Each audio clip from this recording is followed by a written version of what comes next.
আল্লাহু লা ইলাহা ইল্লা হুয়াল হাইয়ুল কাইয়্যুম লা তা'খুযুহু সিনাতুন ওয়ালা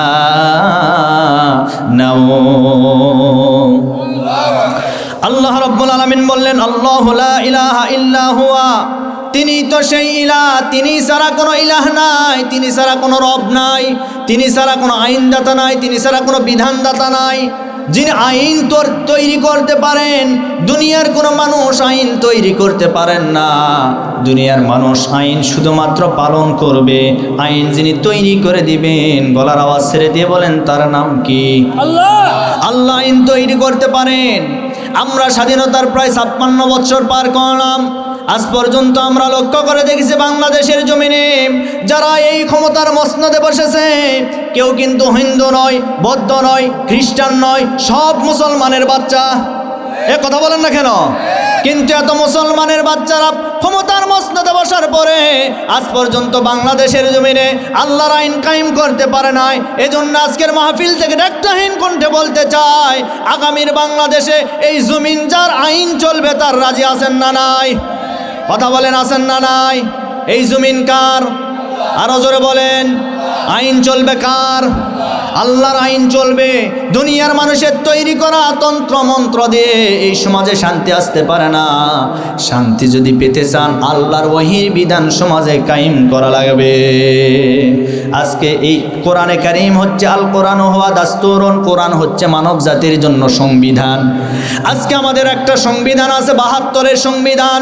এই 72-এর সংবিধান দিয়ে আমরা দেখেছি এতদিন পর্যন্ত বাংলাদেশের জমিনে ধর্ষণ বন্ধ করা সম্ভব হয় নাই, চুরি বন্ধ করা সম্ভব হয় নাই, জিনা ব্যভিচার বন্ধ করা সম্ভব হয় নাই। সুতরাং বোঝা গেল 72-এর সংবিধান দিয়ে বন্ধ করা সম্ভব নয়। এগুলি বন্ধ করতে হলে আল্লাহর কোরআনের সংবিধান কায়েম করা লাগবে। আমার ভাইরা, আজ বাংলাদেশের ভিতরে একটা চোরের বিচার যদি এই বাংলাদেশের ভিতরে কোরআনের আইন দিয়ে করা হতো, বাইতুল মোকাররম জাতীয় মসজিদের সামনে একটা চোরকে ধরার পরে কোরআন দিয়ে যদি আইন পাশ করে যদি তার বিচার করা হতো, বাংলাদেশের যত টিভি চ্যানেল আছে, যত মিডিয়া আছে, সমস্ত মিডিয়াগুলি এক জায়গায় করে ওই বিচারটা যদি লাইভ কাস্টের মাধ্যমে সারা পৃথিবীবাসীকে যদি দেখানো হতো, সারা বাংলাদেশের মানুষকে দেখানো হতো, আমি তো বলি একটা চোরের বিচার করলে এই বাংলাদেশে হোন্ডা চুরি তো দূরের কথা, গরু চুরি তো দূরের কথা, মসজিদের জুতা চুরি পর্যন্ত বন্ধ হয়ে যেত, সব বন্ধ হয়ে যেত। বিচার লাগবে কার? কথা বলেন না কেন? আমার ভাইরা, কি কষ্ট হচ্ছে? হ্যাঁ, এগুলি শোনার পরে অনেকে মন খারাপ করছেন নাকি? ভাই, এটাই হলো বাস্তব। কারণ আগামীতে বাতাস পরিবর্তন হতে যাচ্ছে। আল্লাহ যেন করে দেন। এতদিন দেখি নাই, আমরা দেখতে চাই মানুষের আইন দিয়ে সমাজ চলেছে, কিন্তু শান্তি পাওয়া যায় না। আমরা চাই একটা বার কোরআনের আইন। কি কথা বলেন? কোরআন দিয়ে চালালে কেমন লাগে আমরা দেখতে চাই। বাবাজি চান না? যারা যুদ্ধ করেছেন আপনারা জানেন, সেই যুদ্ধের সময় থেকে নিয়ে আমরা এই বাংলাদেশে দেখেছি, যারা আগের যুগে যারা যুদ্ধ করে স্বাধীনতা অর্জন করেছে তাদেরকে বলা হয় মুক্তিযুদ্ধ, মুক্তিযোদ্ধা। এই মুক্তিযোদ্ধারা দেখেন বিগত দিনে আমরা দেখেছি, যদিও সে মুক্তিযোদ্ধা ছিল, কিন্তু শুধুমাত্র ইসলামে আন্দোলন করার কারণে মুক্তিযোদ্ধা জায়গায় তার নাম রাজাকারের লিস্টে চলে গেছে। আর তাদের দলের ভিতরে যারা ছিল তাদেরকে, যদিও তারা রাজাকার, শুধুমাত্র দল করার কারণে তাদের নাম মুক্তিযোদ্ধার খাতায় গেছে। এই বাংলাদেশ আগামীতে আমরা আর দেখতে চাই না। কথা বলেন। সম্মানিত ভাইরা আমার, আল্লাহ রাব্বুল আলামিন বললেন, আল্লাহু লা ইলাহা ইল্লা হুয়াল হাইয়ুল কাইয়্যুম, তিনি তো সেই ইলাহ, তিনি ছাড়া কোনো ইলাহ নাই, কোনো আইন দাতা নাই, কোনো রিজিক দাতা নাই। তিনি ছাড়া আমাদেরকে কেউ সাহায্য করতে পারে না। আমাদেরকে যিনি সাহায্য করেন, গলার আওয়াজ ছেড়ে দিয়ে বলেন তার নাম কি? আমার প্রিয় বন্ধুগণ, আমরা মুসলমান বলে দাবি করি, আমরা বিশ্বাস করি আল্লাহ ছাড়া কেউ কোনো কিছু করতে পারে না। কিন্তু শুধুমাত্র মুসলমান ছাড়া অন্য ধর্মের যারা আছে তাদেরকে জিজ্ঞাসা করবেন, ভাই তোমরা কি এক আল্লাহকে বিশ্বাস করো না? তারাও বলবেন আমরাও এক আল্লাহকে বিশ্বাস করি, কিন্তু পাশাপাশি আমরা দেব দেবীদেরকেও আমরা আল্লাহ বলে মানি। আমরা যদি প্রশ্ন করি কেন মানেন, তারা জবাব দিয়ে বলবেন এজন্যই মানি, আল্লাহর পাশাপাশি এরাও আমাদেরকে সাহায্য করে। এই যে যারা দুর্গার পূজা করে, সরস্বতীর পূজা করে, লক্ষ্মীর পূজা করে, লাত মানত উজ্জা হুবল, পৃথিবীতে ৩৬,০০০ আমার ভাইরা ধর্মের মানুষ আছে। এই ৩৬,০০০ ধর্মের মানুষের ভিতরে যারা বিভিন্ন মূর্তি পূজারি যারা করে, এদেরকে জিজ্ঞাসা করবেন পূজা করো কেন, তারা জবাব দিয়ে বলবেন আমরা পূজা করি এই জন্য, তাদের মাধ্যমে আমরা আল্লাহকে বলি, আল্লাহ আমাদের সেটা পূরণ করেন। আমরা বলি আমাদের মাধ্যম লাগে না, আমরা সরাসরি যাই নামাজের মুসল্লায় গিয়ে আল্লাহকে বলি, আল্লাহ সেটাই আমাদের জন্য পূরণ করে দেয়। আমার ভাইরা, তারা শুধুমাত্র এই জন্য মূর্তি পূজারি করে, মূর্তির তারা ইবাদত করে। এমন একটা ঘটনা মনে পড়ে গেল, আমার নবীজি মসজিদে নববীতে বসে আছেন, এমন সময় একজন সাহাবী এসে বললেন, ইয়া রাসূলুল্লাহ, ইয়া হাবিবাল্লাহ, আমি আজকে আমার জীবনের সবচাইতে সেরা একটা ওয়াজ আপনাকে শোনাতে চাই। সাহাবীরা পাশে বসে আছেন, ডাক দিয়ে বলেন, এই বসো, এই বসো, তোমার ওয়াজ শোনার জন্য আমরা বসে আছি, আমরা রাসূলের ওয়াজ শুনবো, তোমার ওয়াজ কে শুনে? আমার রাসূল বললেন, সাহাবীরা দাঁড়াও, আমি তার কাছ থেকে জিজ্ঞাসা করি কি ওয়াজ বলে, আমিও শুনতে চাই, তোমরা রাগ করো কেন? আমি রাসূল যেখানে, সেখানে তোমাদের নেতাগিরি চলবে না। আল্লাহু আকবার।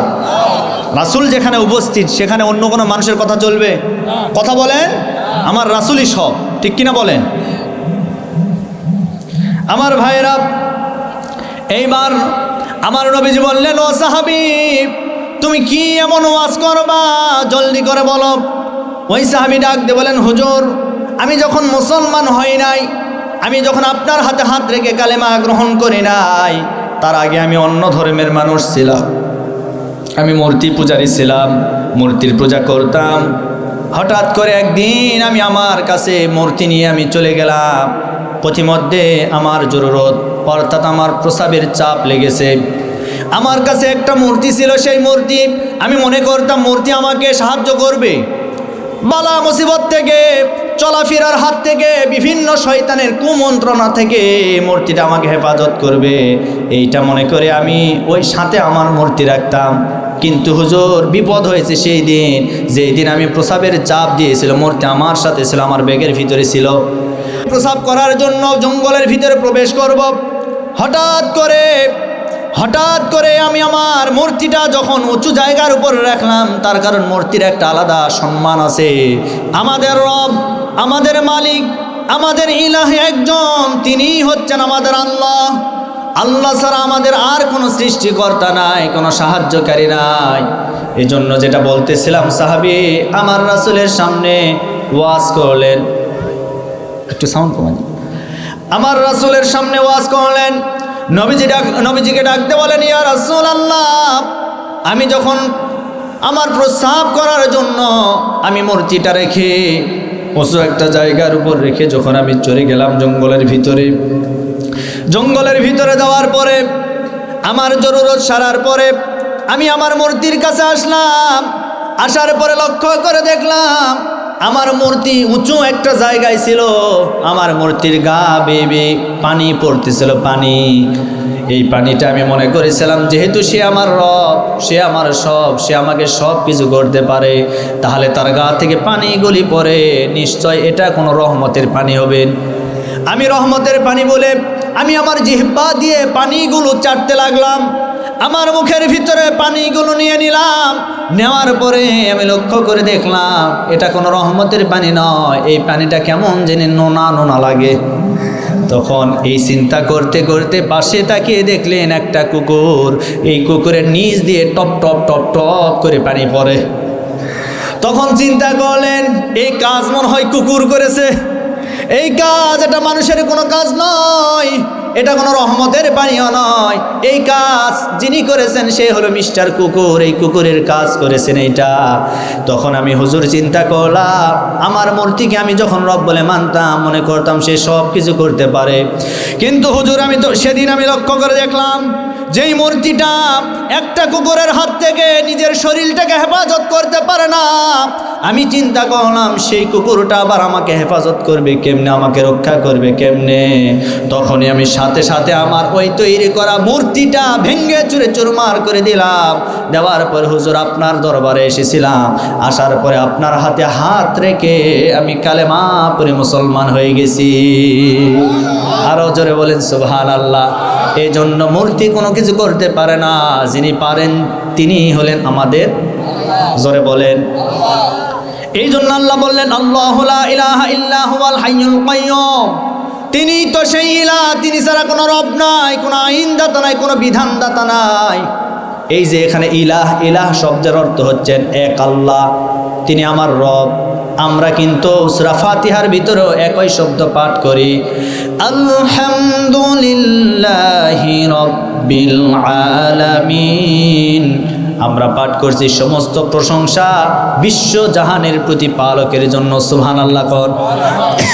এরপরে আমার ভাইরা শুধু তাই নয়, তিনি যে আমাদের রব, তিনি আমাদের সব, এ বিশ্বাস আমাদের কলিজার ভিতরে আছে না নাই? আমরা এই আয়াতের ভিতরে আবার বললাম আল হাইয়ুল কাইয়্যুম, তিনি চিরঞ্জীব, তিনি চিরস্থায়ী, তার সামনেও কেউ নাই, পিছনেও কেউ নাই, তিনি হচ্ছেন চিরঞ্জীব, চিরস্থায়ী। আমরা পৃথিবীর সব মানুষ একদিন মারা যাব, আমরা কেউ দুনিয়াতে থাকব না, কিন্তু যিনি থাকবেন তিনি হচ্ছেন আমাদের রব আল্লাহ। এই পৃথিবীর বাবা আদম নবী থেকে শুরু করে আজ পর্যন্ত যত মানুষ দুনিয়াতে এসেছে, এমনকি কিয়ামত পর্যন্ত যত মানুষ দুনিয়াতে আগমন করবে, আমরা প্রত্যেক মানুষ দুনিয়া থেকে বিদায় নিয়ে চলে যাব। শুধু তাই নয়, আল্লাহর যত ফেরেশতা আছে সমস্ত ফেরেশতাগুলিও মৃত্যুবরণ করবেন। এর ভিতরে চারটা ফেরেশতা শ্রেষ্ঠ, জিবরাইল, মিকরাইল, ইসরাফিল, আজরাইল। এই চারজন ফেরেশতাও দুনিয়া থেকে বিদায় নেবেন। এর ভিতরে জিবরাইল, মিকরাইল এবং ইসরাফিল তিনজন ফেরেশতাকে আজরাইল যখন তার ভিতর থেকে রূহটা বের করবেন, মৃত্যু ঘটায় দিবেন, তারাও মারা যাবেন। পক্ষান্তরে সর্বশেষ যিনি থাকবেন তার নাম হল আজরাইল। আল্লাহ রাব্বুল আলামিন তখন আজরাইলকে বলবেন, আজরাইল এখন তোর নিজের জীবনটা তুই নিজেই বের কর। তার মানে আজরাইলের মৃত্যু হবে, কেউ থাকবে না, একজন থাকবেন। গলার আওয়াজ ছেড়ে দিয়ে বলেন তার নাম কি? আল্লাহ আছেন, আল্লাহ থাকবেন, তিনি চিরঞ্জীব, তিনি চিরস্থায়ী। এরপরে আসেন, এটা হলো প্রথম আয়াতের ব্যাখ্যা, প্রথম আয়াতের আলোচনা। এইবার আমরা আরেকটু সামনের দিকে চলে যাই। আল্লাহ রাব্বুল আলামিন এরপরে বললেন, লা তাখুযুহু সিনাতুন ওয়ালা নাওম, তাকে তন্দ্রা এবং নিদ্রা কোনো কিছুই স্পর্শ করতে পারে না। সুবহানাল্লাহ কোন? সুবহানাল্লাহ। আল্লাহ কি ঘুমায়? জোরে বলেন, আল্লাহ ঘুমায় না। এই জন্য আল্লাহর পয়গাম্বর মূসা একদিন আল্লাহকে বলেছিল, আল্লাহ আমি মূসা যে দুইটা কাজ পারি, আপনি আল্লাহ সেই দুইটা কাজ পারেন না। সুবহানাল্লাহ কোন না? আল্লাহ বললেন, মূসা তুমি কিন্তু তোমার যে সীমানা, এই সীমানা কিন্তু পার করে ফেলেছ, লাইন ক্রস করেছো, যা বলেছো এখানে দাঁড়াও, আর বেশি বলে যেও না। তখন মূসা বলেন, আল্লাহ আপনি রাগ করেন কেন? আমি তো রাগের জন্য বলি নাই, আমি ঠিকই বলেছি। আমি মূসা দুইটা কাজ পারি, আপনি আল্লাহ সেই দুইটা কাজ পারেন না। এখন আপনাদেরকে আমি বলতে চাই, আপনারা বলেন তো আল্লাহ এমন কোনো কাজ নাই যেটা পারে কি পারে না? কথা বলেন না কেন? আল্লাহ পারেন। এরপরে মূসা বললেন, আপনি দুইটা পারেন না, আমি পারি। মূসা কেন বললেন? বলার কারণ কি এবার শুনেন। এইবার মূসা পয়গম্বর ডাকতে বলেন, রব্বুল আলামিন আমি মূসা খাইতে পারি, আপনি আল্লাহ খাইতে পারেন না। সুবহানাল্লাহ কয় না রে? আল্লাহ কি খায়? মূসা খায় কি খায় না? এরপরে বললেন, আল্লাহ আমি মূসা ঘুমাইতে পারি, আপনি আল্লাহ ঘুমাতে পারেন না। এই জন্য আল্লাহ বললেন, লা তাখুযুহু সিনাতুন ওয়ালা নাওম, আল্লাহর তন্দ্রাও নাই, নিদ্রাও নাই, আল্লাহকে কোনো কিছুই স্পর্শ করতে পারে। আল্লাহ সব কিছু থেকে পবিত্র। কথা বলেন ঠিক কিনা? আমার ভাইয়েরা, সব কিছু থেকে পুত এবং পবিত্র, যার হাতে সব ক্ষমতা, সব পাওয়ার। এজন্য রব্বুল আলামিন বলেন তাবারাকাল্লাযী জাআলা ফিস সামাই বুরুজাও ওয়া জাআলা ফিহা সিরাজাও ওয়া কমারাম মুনীরা। পবিত্র সত্তা তো তিনি যিনি তোমাদের জন্য আসমানে সূর্যটাকে আলোক দীপ্তমান করে সৃষ্টি করেছেন, আর তিনি তো তোমাদের জন্য চন্দ্রটাকে দীপ্তিমান করে সৃষ্টি করেছেন। আজকে সূর্য পৃথিবীর চাইতে প্রায় 13 লক্ষ গুণ বড় একটা সূর্য। আল্লাহ যে আমাদের রব, আল্লাহ যে সব কিছু পারেন, শুধুমাত্র সূর্যকে নিয়ে যদি আপনি চিন্তা করেন, আপনি আল্লাহর কুদরতি পায় সেজদা দিতে বাধ্য হয়ে যাবেন। এই যে মাথার উপরে আমরা সূর্য দেখতে পাই, এই সূর্যের মুখ হলো 12টা। একটা মুখ দ্বারা আল্লাহ জমিনে আলো প্রদান করেন, আর 11টা মুখ আল্লাহ বন্ধ করে রেখেছেন। কিয়ামতের ময়দানে, কিয়ামত যেদিন কায়েম হয়ে যাবে, সেই দিন আল্লাহ একটা নয়, দুইটা নয়, এই 12টা মুখ আল্লাহ জমিনের দিকে নিক্ষেপ করবেন আলো দেওয়ার জন্য। তার মানে কিয়ামতের ময়দান কিন্তু আসমানে হবে না, জমিনের ভিতরে হবে। কিয়ামতের ময়দান আমার রাসূল বলেন সেই ময়দান যেটা আরাফার ময়দান। সুবহানাল্লাহ কর। আমি নিজে আরাফার ময়দানে গিয়েছি। আমার রাসূল যেখানে ভাষণ দিয়েছেন জাবালে রহমত, ওই পাহাড়ের চূড়ায় একটা খুঁটি দ্বারা সেই জায়গায় এখনো চিহ্ন করে রাখা হয়েছে, সেইটার নাম হচ্ছে জাবালে রহমত। এই জাবালে রহমত, এই পাহাড়ের উপরে আমার রাসূল জীবনের শেষ ভাষণ, বিদায় হজের ভাষণ তিনি দিয়েছেন। কিতাবের ভিতরে এসেছে 1 লক্ষ থেকে প্রায় 1.25 লক্ষ সাহাবী আমার রাসূলের সামনে ছিল। ওই সাহাবীদের সামনে আমার রাসূল ভাষণ দিয়েছেন, আর সর্বশেষ বলে গেছেন, সাহাবীরা তোমরা কি মনে করেছো আমাদের মনে হয় শেষ দেখা এটাই না, আমাদের একদিন দেখা হবে। সেই দেখা কিন্তু এই আরাফার ময়দানে রব্বুল আলামিন আমাদেরকে করে দিবে। তাহলে কিয়ামতের ময়দান সেই আরাফার ময়দান। এজন্য কিয়ামত যেদিন কায়েম হয়ে যাবে, আল্লাহ সূর্য থেকে 12টা মুখ দুনিয়াতে নাজিল করবেন, দুনিয়ার দিকে করবেন। একটা মুখ আসমান থেকে আজকে জমিনের দিকে আসে, তাও আবার রব্বুল আলামিন পরিপূর্ণ আলো দেন না। বিজ্ঞান নিয়ে যারা পড়াশোনা করেছে তারা লক্ষ্য করে দেখেছে আলোর মুখের উপরে বিভিন্ন পর্দা আছে, ছাঁকনি আছে। এগুলির নাম অ্যাটোস্ফিয়ার, ট্রাপোস্ফিয়ার। এগুলির কাজ হলো ওই সূর্য থেকে আলো পরিশোধন করে পিউরিফাই করা হয়, পরিষ্কার করা হয়। বান্দা এবং বান্দীদের জন্য দুনিয়াতে যতটুকুন প্রয়োজন হয়, আল্লাহর নাম যেহেতু রহমান, এই রহমান নামের খাতিরে রব্বুল আলামিন বান্দা বান্দির উপকারের জন্য আল্লাহ ওই সূর্য থেকে পরিমাণ মতো আলো জমিনে দান করে। এজন্য আল্লাহ বলেন, ও দুনিয়ার মানুষেরা, তোমরা যখনই ভুল করবা, ভুল করার পরে আমি আল্লাহর কাছে তওবা করবা। তওবা করলে লাভ কি হবে এবার শুনেন। আল্লাহ রাব্বুল আলামিন বলেন, ইল্লা মান তাবা ওয়া আমানা ওয়া আমিলা আমালান সলিহান ফাউলাইকা ইউবাদদিলুল্লাহু সাইয়্যাতিহিম হাসানাত ওয়া কানাল্লাহু গফুরার রহিমা। আল্লাহ বলেন, যারা আমি আল্লাহর কাছে তওবা করে, একবার ভুল করবে, তারপরে তওবা করবে, দ্বিতীয়বার ভুল করবে, আবার তওবা করবে, এইরকম বারবার ভুল করার পরে যদি আমি আল্লাহর কাছে খাঁটি নিয়তে, খাঁটি দিল নিয়ে যদি তওবা করতে পারে, আমি রব্বুল আলামিন তার তওবা কবুল করে নিব। তার কারণে আমি আল্লাহর কাছে 99 দয়া আছে। আল্লাহর 100 ভাগ দয়ার ভিতরে 99 ভাগ দয়া আল্লাহর কাছে রেখে দিয়েছেন, আর 1 ভাগ দয়া পৃথিবীর সমস্ত মানুষের মাঝে ভাগ করে দিয়েছেন। এই 1 ভাগ দয়ার ভিতরে আপনার ভিতরেও আছে, আমার ভিতরেও আছে, আমাদের মা বোনদের ভিতরেও দিয়েছেন, আমার বাবার ভিতরেও দিয়েছেন, প্রাণীকুলকে সবাইকে দিয়েছেন। যার কারণে 1টা ভাগ দয়ার সামান্য অংশ আমার ভিতরে দেওয়ার কারণে আমার চোখের সামনে যদি কোনো মানুষ ছটফট করে মারা যায়, আমাদের কলিজার ভিতরে দয়া হয়। এ কথা বলেন না কেন? দয়া হয়, তার কারণ আমাদের ভিতরে দয়া দিয়েছেন কে? 1 ভাগ দয়ার ভিতরে সামান্য অংশ যদি দেওয়ার কারণে আমাদের ভিতরে এরকম হয়, আল্লাহর কাছে 99টা দয়া আছে। আল্লাহু আকবার। সে আল্লাহ বান্দাদেরকে মাফ না করে পারবে না, মাফ না করে পারবে না। কারণ আল্লাহ বান্দাদেরকে বড় আদর করে বানিয়েছেন। আল্লাহ চান না এই বান্দারা জাহান্নামে চলে যাক, বরং আল্লাহ চায় আমার বান্দারা ভুল করবে, আমার কাছে তওবা করবে, একবার ভুল করবে আবার তওবা করবে, আবার ভুল করবে আবার তওবা করবে। বারবার যখন তওবা করবে আমি রব্বুল আলামিন তার তওবা কবুল করে নিব। আর পূর্বে যে অপরাধ করেছে সেই অপরাধগুলি তার আমলনামায় নেকি দ্বারা পরিপূর্ণ করে দিব। কখনো তোমাকে যদি ভুলি হেদায়েতের আলো দিয়ে নিয় কাছে তুলি। মারহাবা কোন, আরো জোরে বলেন মারহাবা। কখনো তোমাকে যদি ভুলি হেদায়েতের আলো দিয়ে নিয় কাছে তুলি। ক্ষমা কর রহম কর, ক্ষমা কর রহম কর ও গো দয়াময়, তুমি রহমান তুমি মেহেরবান। বলেন তুমি রহমান তুমি মেহেরবান। খারাপ লাগে, খারাপ লাগে, কষ্ট হয় আমার ভাইয়েরা।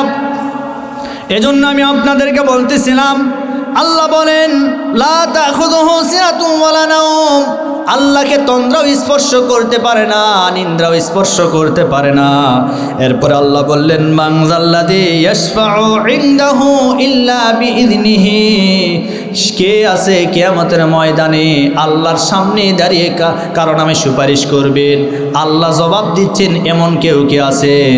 কিয়ামতের ময়দানে রব্বুল আলামিন যেদিন কাহার নামের রূপ ধারণ করবে, ওই হাসরের ময়দানে আল্লাহর সামনে দাঁড়িয়ে কথা বলার মতো যোগ্যতা দুনিয়ার কোনো মানুষের থাকবে না, দুনিয়ার কোনো নেতা নেত্রীর থাকবে না।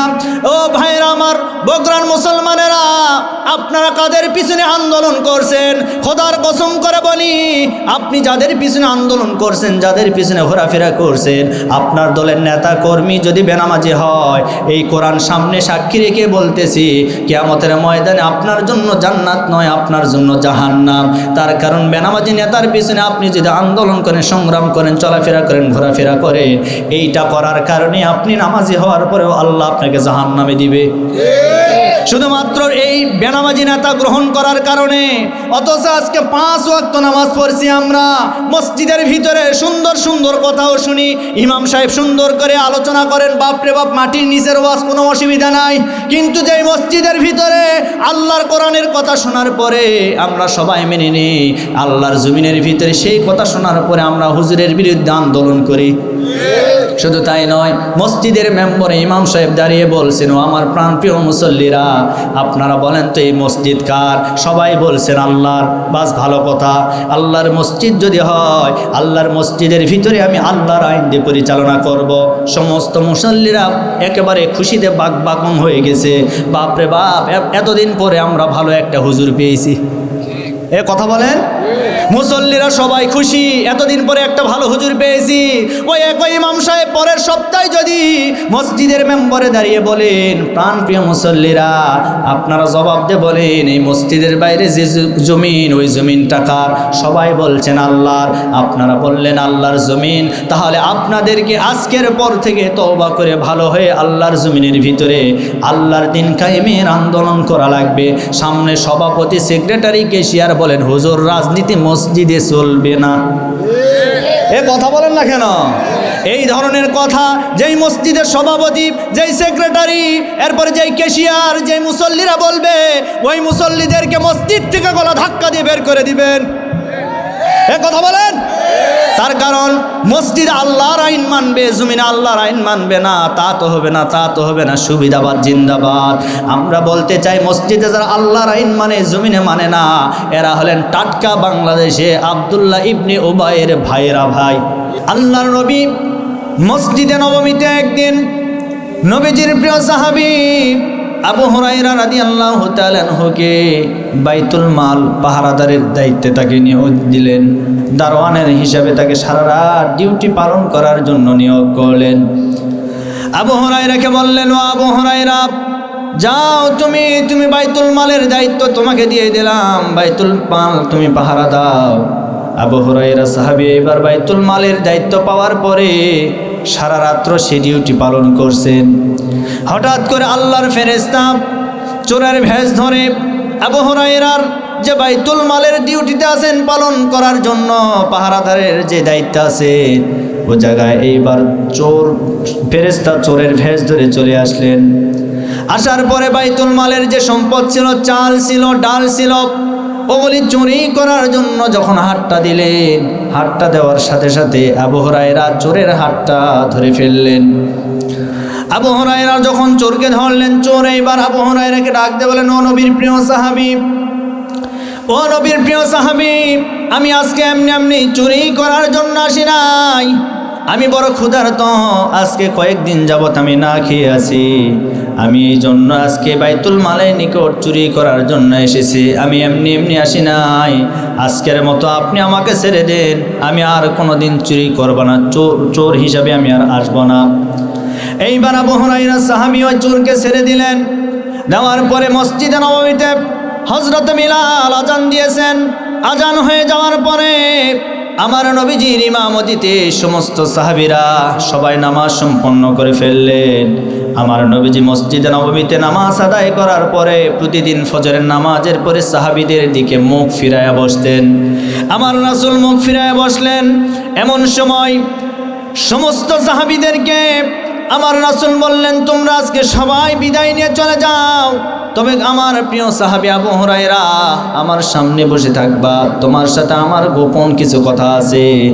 এইবার সমস্ত সাহাবী যখন চলে গেলেন, আবু হুরায়রা সাহাবী আমার রাসূলের সামনে বসে আছেন। নবীজি ডাক দিয়ে বলেন, ও আবু হুরায়রা, গত রাত্রিতে বাইতুল মালের দায়িত্ব তোমাকে দিয়েছিলাম, কিন্তু বাইতুল মালের পাহারাদারের দায়িত্ব তুমি ঠিকঠাকভাবে পালন করতে পারো নাই। চোর চুরি করতে এসেছিল, চোরকে তুমি ছেড়ে দিয়েছো কেন আমি জানতে চাই। এইবার আবু হুরায়রা অবাক হয়ে গেলেন, ইয়া রাসূলুল্লাহ, ইয়া হাবিবাল্লাহ, আমি তো চোরকে ছেড়ে দিয়েছি, এটা আপনি জানলেন কিভাবে? আমার রাসূলকে যিনি জানাই দিয়েছেন, গলার আওয়াজ ছেড়ে দিয়ে বলেন তার নাম কি? আল্লাহ রাব্বুল আলামিন ওহীর মাধ্যমে জানাই দিয়েছেন। নবীজি বললেন, ও আবু হুরায়রা, আল্লাহ পাক রব্বুল আলামিন ওহীর মাধ্যমে আমাকে জানাই দিয়েছেন, তুমি ছাড়লে কেন বলো?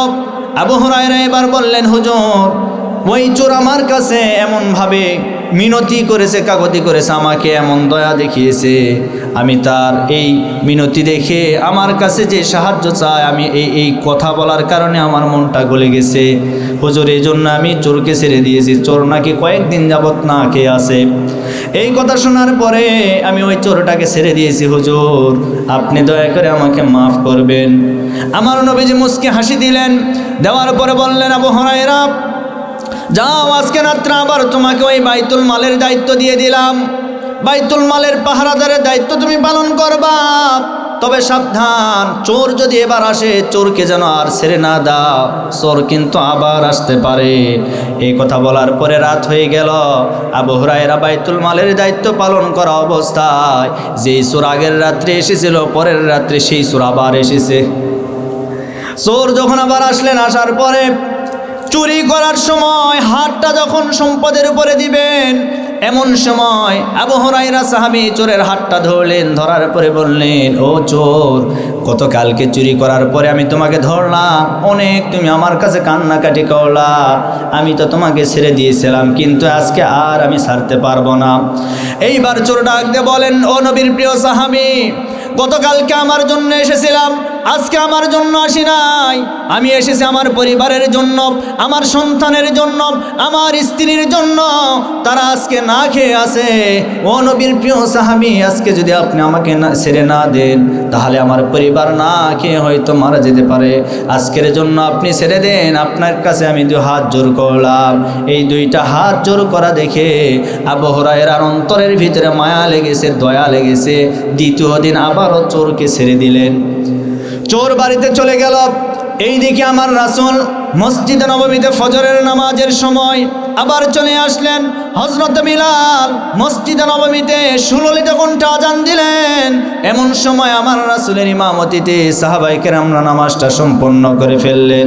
নামাজটা যখন সম্পন্ন হয়ে গেল, আমার নবীজি আবার পরের দিন সাহাবীদের বললেন, ও সাহাবীরা, তোমরা যার যার মতো সবাই বাড়িতে চলে যাও, তবে আবু হুরায়রা তুমি আমার সামনে বসো। একই কায়দা আবার বললেন, ও আবু হুরায়রা, আমি তোমাকে সাবধান করলাম, চোর কিন্তু আবার আসবে, তুমি চোরকে ছাড়লে কেন জবাব চাই। এইবার আবু হুরায়রা রাখতে বলেন, ইয়া রাসূলুল্লাহ, ইয়া হাবিবাল্লাহ, গতকালকে ছেড়েছিলাম একটা কারণে, আজকেও ছেড়েছি আর একটা কারণে। গতকালকে নিজের কথা বলেছিল, আর আজকে এমন কথা বলেছে তার পরিবারে নাকি সন্তানেরা না খেয়ে আছে, তার বিবি না খেয়ে আছে। এই কথাগুলি শোনার পরে আমার দিলের ভিতরে মায়া লেগেছে হুজুর, এই কারণে আমি চোরকে ছেড়ে দিয়েছি। এই কথাটা বললেন, আমার রাসূল মুস্কি হেসে দিলেন। দেওয়ার পরে বললেন, আবু হুরায়রা, আজকে আবার তোমাকে বাইতুল মালের দায়িত্ব দিয়ে দিলাম, তবে সাবধান, চোর যখন আসবে আর চোরকে ছেড়ে দিবা না, চোর যেন তোমার কাছ থেকে আর যেতে না পারে। এবার আবু হুরায়রা তৃতীয় দিন রাত্রিবেলা আবার দায়িত্ব পালন করার জন্য গেলেন। ওই একই চোর তৃতীয় দিন আবার আসলেন। সমস্যা বেশি না কম? কথা বলেন না কেন? প্রথম দিন একই চোর, দ্বিতীয় দিন একই চোর, তৃতীয় দিন আবার সেই চোর এসেছে। সম্পদের উপরে যখন হাতটা দিবেন, এমন সময় আবু হুরায়রা ওই চোরের হাতটা ধরলেন। ধরার পরে বললেন, চোর, জীবনে বহু চোর দেখেছি, কিন্তু তোমার মতো ছেঁচড়া চোর তো আমি দেখি নাই। তোমাকে একদিন ছেড়ে দিলাম, 2 দিন ছেড়ে দিলাম, আজকে তৃতীয় দিন আবার চুরি করার জন্য এসেছো। আজকে আর ছাড়াছাড়ি নাই, আজকে আর আমি ছাড়তে পারবো না। প্রথম দিন তোমার কথা বলেছো, ছেড়ে দিয়েছিলাম। দ্বিতীয় দিন তোমার পরিবারের কথা বলেছো, ছেড়ে দিয়েছিলাম, কিন্তু আজকে আর ছাড়তে পারবো না, ছাড়তে পারবো না। এইবার ওই চোর ডাক দিয়ে বলেন, ও আল্লাহর নবীর প্রিয় সাহাবী আবু হুরায়রা, আজকে তুমি আমাকে যদি না ছাড়ো, যদি ছাড়ার জন্য আমি তোমাকে একটা কমিটমেন্ট দেই, যদি তোমাকে একটা শর্ত দেই, তাহলে তুমি কি ছাড়বা? বলেন সেই শর্ত কি আমাকে বলো। এইবার চোর এ কথা বলার পরে বললেন, শর্তটা হলো, আমি তোমাকে এই মুহূর্তে এমন একটা দোয়া শিখায় দিব, কোরআনে কারিমের এমন একটা আয়াত তোমাকে বলে দিব, যে আয়াতটা তোমার মাধ্যমে সারা পৃথিবীর মানুষ জেনে যাবে। তারা যদি এই আয়াতটা রাত্রিবেলা আমল করতে পারে, তাদের ঘর এবং বাড়িতে কোনোদিন কোনো চোর প্রবেশ করতে পারবে না। আল্লাহু আকবার। এই কথা বলার পরে বললেন, চোর, যদিও মনে করেছিলাম চোর, কিন্তু তোমার ভিতরে ঈমান আছে। কথা বলেন না কেন? চোর হলেও কি আছে? ঈমান আছে, ধর্ম আছে। কি কথা বলেন? একবার এক হুজুরকে ধরেছিল এক চোরেরা, ডাকাতেরা। এখন তো বিভিন্ন জায়গায় এই গত 15 বৎসরের স্বৈরাচারের প্রেতাত্মারা বিভিন্ন জায়গায় মামলা হামলা, রাস্তা ডাকাতি শুরু করে দিয়েছে। কথা বলেন না কেন? এরা রাস্তায় গাছ ফেলে, রাস্তার মাঝখানে রশি দিয়ে বেঁধে, পথ আটকিয়ে যতগুলি মানুষ তাদের সামনে পড়ে, সবার কাছ থেকে যা থাকে সব কিছু কেড়ে নিচ্ছে। এই চুরি বন্ধ হয়ে যাবে সেই দিন, কোরআনের আইন সমাজে বাস্তবায়ন হবে যেই দিন। আজকে কোরআনের আইন নাই, চোরেরা চুরি করার পরে জেলখানায় যায়, পরে ডাকাত হয়ে বের হয়ে আসে। কোরআনের আইন না থাকার কারণে ডাকাত ধরা পড়ার পরে জেলখানায় যায়, ডাকাতের সর্দার হয়ে বের হয়ে আসে। কথা বলেন না কেন? হ্যাঁ, আবার চোরদের ভাবসাবও আলাদা, ওদেরকে কিছু বলাও যায় না, কারণ মোশান ওদেরই তো আলাদা। সমাজের ভিতরে যারা নামাজ পড়ে এদের মোশান কম হয়, যারা বেনামাজি এদের মোশান বেশি হয়। কথা বলেন? তেমনইভাবে বেনামাজির মতো চোরদের মোশানও বেশি। এদের সামনে কিছু বলতে পারবে না, বললেই হুমকি ধামকি, বললেই অসুবিধা। এই চোরেরা মোশান নিয়ে থাকে, বাপরে বাবা, এতই মোশান। আমরা বলি এই মোশানের দিন শেষ, আগামীতে আল কোরআনের বাংলাদেশ। কথা বলেন, কথা বলেন। এই মোশানের দিন শেষ, আগামীতে ইসলামের বাংলাদেশ হবে। কথা বলেন ঠিক কিনা?